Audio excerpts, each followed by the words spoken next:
Hey, I'm Rue, and in this video, I'm gonna give you a behind the scenes look on how I built my career as an adventure filmmaker. Let's dive in. For me, building a career as an adventure filmmaker took time. I didn't wake up working with some of the biggest outdoor brands like I am today. It took a lot of years of trial and error to sort of figure out what I enjoyed doing, how I wanted to make money with it, and get my skills up to a point where I was starting to make money and get hired to do expeditions and jobs for these companies. If you don't know who I am, hey, I'm Rue. I'm an adventure filmmaker based in Colorado, and I've worked with Patagonia, La Sportiva, The North Face, had my films screened all over the world at film festivals, presented on Outside Magazine, Waterbear Network. I've signed distribution deals all over the world. So my films go out and hopefully make a wave in the industry, because I believe that the best stories and the best films are ones that show the human emotion and that show us experiencing the outdoors as a beautiful, joyful, hopeful place. But it didn't always start that way. When I was in high school, me and my two best friends loved surfing. And I got a GoPro and I started filming our little surfing adventures. I wasn't thinking about cinematography or lighting techniques. I was simply enjoying the process of capturing these adventures and re-looking at the footage at the end of the day, getting really excited. I remember there was one specific instance where we went, and my friend Thomas, who's a part of the Goat Surf Club, who that has all ballooned into this big documentary series that me and those two friends now do today. They have a tradition. Anyone that comes to visit here has to plant a tree before they leave, so we're gonna plant a tree. Thomas had brought his camera to the beach and he had filmed us surfing from the beach, and my mind was blown. I was like, I wanna do that. That looks so cool. I wanna capture footage like that, and I also want footage of me captured like that because it's so cool to see me surfing this wave. I'd never had that happen before. And around that same time, I started to take that GoPro footage and put it into Final Cut Pro and start editing into a mini little documentary about our time surfing at our school in Wales in the UK, where we were living. When I look back on that documentary, which is still on this YouTube channel if you go back like 8 years, I see a lot of flaws and holes in the documentary. Obviously, it was my first project. It wasn't gonna be perfect, but I made it and I did it, and I was proud of it at the time. I'm still proud of it now. It's fun to look back and have all those memories documented and take all those lessons and apply them to another project. Fast forward a year or two, I started attending Colorado College, where I went for political science for my major, and I minored in music and dance. I was not a film student. I never went to film school. I never took a film class. I was there to study things that I thought would get me a job after graduation. And I minored in what I love, which is music and dance at the time. I got an internship on campus, working for the school and making videos for the school, sort of selling the lifestyle of what it was like to be a student at Colorado College. This gave me access to gear, it got me opportunities to practice interviewing, sharing other people's stories, and a fun way to make like $10 an hour while I was learning how to use cameras. By my sophomore year, I felt like I had enough of an understanding of how to make a video that I started shooting weddings in Colorado Springs, where I was going to school. Shot a couple of weddings, realized it wasn't for me, but I started shooting a couple of elopements. People running away into the mountains together to get married. I could go hiking with them, I could go skiing with them, and they would pay me money to use my camera and make videos. This was all during college. I was a sophomore, junior, kind of getting the understanding of how to build a business in the video space, getting skills, practicing skiing with a gimbal, editing videos, color grading, just getting all of the technical skills down. While I was making these videos for fun on the side, I was still going out and making passion projects with friends about skiing, about climbing, just really getting my repetitions in as a filmmaker. I was shooting, I was editing, I loved it. All the time I had free after my classes and after my social responsibilities and volunteering, I was devoting to filmmaking. I was learning a ton, but I wasn't really building a really profitable adventure filmmaking business yet. By the end of college, I had a few job offers in Washington, D.C., and while I loved my time in D.C., that wasn't really the career path that I was really excited about. I was so excited about this filmmaking journey and wanted to continue to capture these sorts of adventures for people. I just didn't really know how the money part came in yet. Then COVID hit.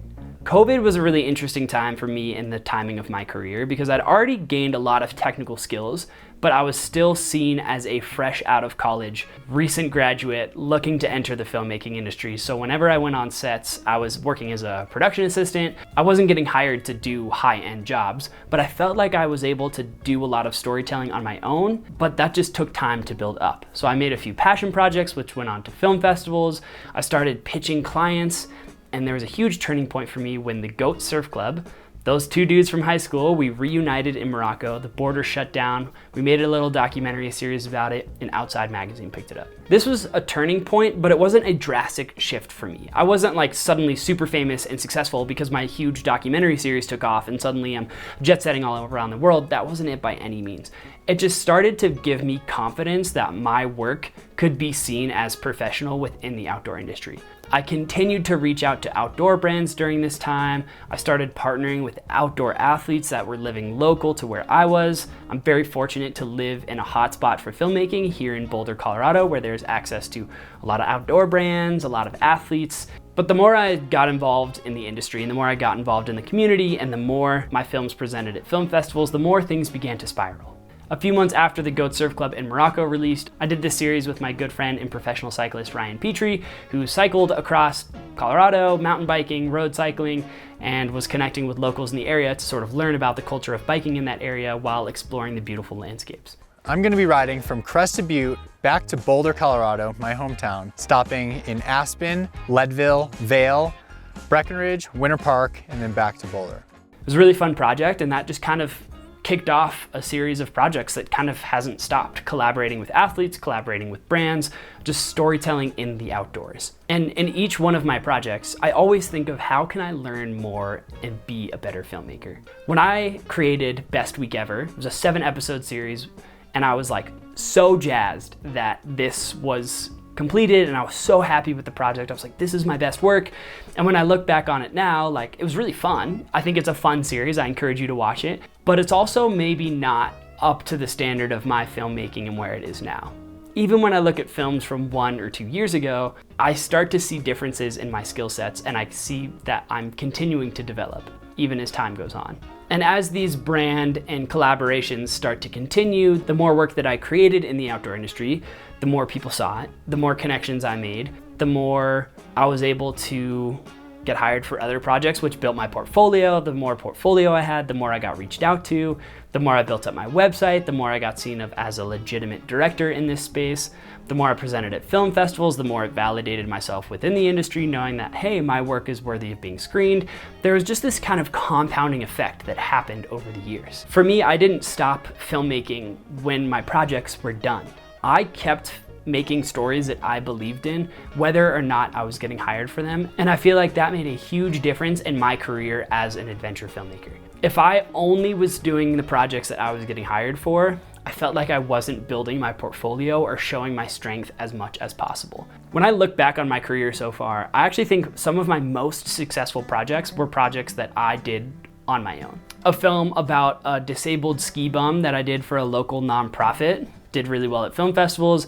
A video I made with my good friend Noah Kane, who some of you may know from his YouTube channel. We made a film about his tree climbing community in Costa Rica, and that did really well at film festivals. There was another story recently that I put out about a blind woman who is attempting to find freedom in the outdoors after experiencing a lot of trauma due to her blindness. These are stories that no one was paying me for. These are stories that I didn't want to get paid for. These are stories that I just believed in making. So I went out and made them. It's easy to have a lot of dreams and ambitions and never act upon them. It's hard to make films. Anytime anybody finishes a film, I congratulate you because it's a hard process, whether or not you're getting paid for it.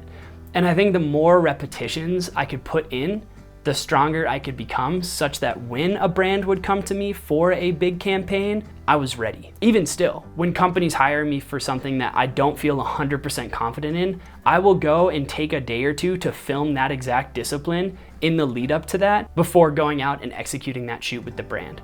I want to feel 100% dialed so I can go and deliver the best product to them. But all of these practices and all of these routines that I have is ultimately what allowed me to have a career in this. It allowed me to buy a home in Boulder, to go out and pursue passion projects and not have to worry about the money. It's allowed me to buy cameras and lights and things that support my business, so it allows me to get better quality and I can tell better stories and go farther and better for the clients that I work with. It's so easy to look at filmmaking, especially adventure filmmaking, as this like nebulous path of like, how do I get from A to B? Right now, I'm maybe shooting sports videos for my high school, or maybe I'm just starting out in the filmmaking world and I have a 9-to-5 job and I really want to be full-time.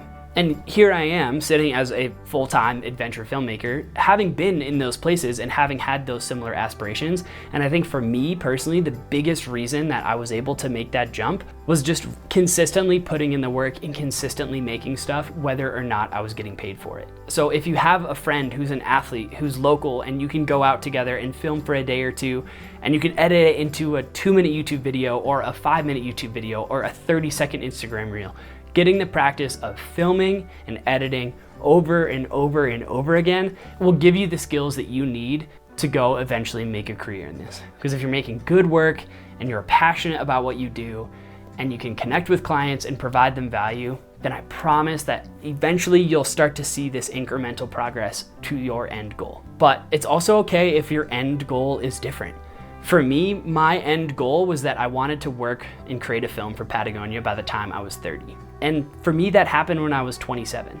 So I kind of have all of these new goals now that I'm trying to figure out for myself of like, hey, what do I want to create in my career? What is important to me? And this goal is constantly shifting. For me, it's less about like winning the Oscar or going onto Netflix or doing this crazy shoot, because I do feel that I'm doing interesting projects and I love my life and I love the balance and the harmony that I have between my work and my personal life. But defining that goal up front was really important for me in order to make that jump. Every decision that I made was, hey, am I gaining the skills and doing what I need to do so that eventually I can be a full-time adventure filmmaker? And if you make those films, if you go out on the ski resort with your camera or your GoPro, or you go climbing with your drone, or go skiing with whatever action camera you got, like that will allow you to build a career in this space. I could give you tons of contacts in the outdoor industry and I say, hey, contact these people for a job. But unless you put in the skills every day and you're trying to get better as a filmmaker, those contacts won't mean anything to you. So it's a combination of putting in the work and meeting the right people at the right time. And this will continue to spiral. And that's where I'm really excited for this journey for myself personally here on YouTube is I personally feel like I'm a mid-tier adventure filmmaker. You're following somebody who has a decent amount of success in this industry, but I'm not the one winning outdoor adventure film festivals. I'm the one getting accepted to film festivals, and I get accepted to quite a bit, but I'm not winning them yet. All right, I'm gonna interrupt here. This is actually funny timing. I did win a film festival in between recording this video and editing it. I think this is kind of the point though, right? It's like I'm watching these various career milestones pass me by, and it's really fun to like document the journey. Anyways, back to the video. I'm not having my films on Netflix, maybe someday, but I'm kind of along for the ride. And I think it's really exciting for me personally to look at the future of my career and say like, if I keep putting in these repetitions, if I keep putting in this work every day, building a career in this industry, for me personally, I want it to be long lasting and I want it to be sustainable. And if I go super, super hard and all I do is filmmaking and all I do is skiing and I just go out and just am hungry and I can't stop, that doesn't allow me to go out and have sustainability, because then I'm setting aside time with my family and my loved ones and my community. I'm not taking time for my mental health if I'm getting too burnt out as a creative. This video is about how I built a career as an adventure filmmaker. And yes, I built a foundation, and I do believe that work will continue to come and opportunities will continue to come if I'm continuously working and making things, whether or not I'm getting paid for it. But over time, like I do see from some of the mentors that I have in this space, like you can have a very fruitful life and career. And I think something I'm constantly journaling about and praying about and thinking about is how can I be a better person to myself, mentally, to others, and can have this long-lasting career. Because while the foundation is built, I might still have to build the rest of the house. And you get to see it, you get to watch it. I will be doing behind the scenes videos of most of my shoots this year if I'm able. I'll be bringing you along to film festivals that I present at. I'll be bringing you along to projects that I've made already in the past, but the behind the scenes videos can't be released until those videos go live. So there's all these videos coming soon, and I hope you enjoy this ride that we're on, which is just slowly over time making work that we're proud of in the adventure space. Thanks so much for watching. Subscribe for more videos. I love you. I'm proud of you. Have the best day ever.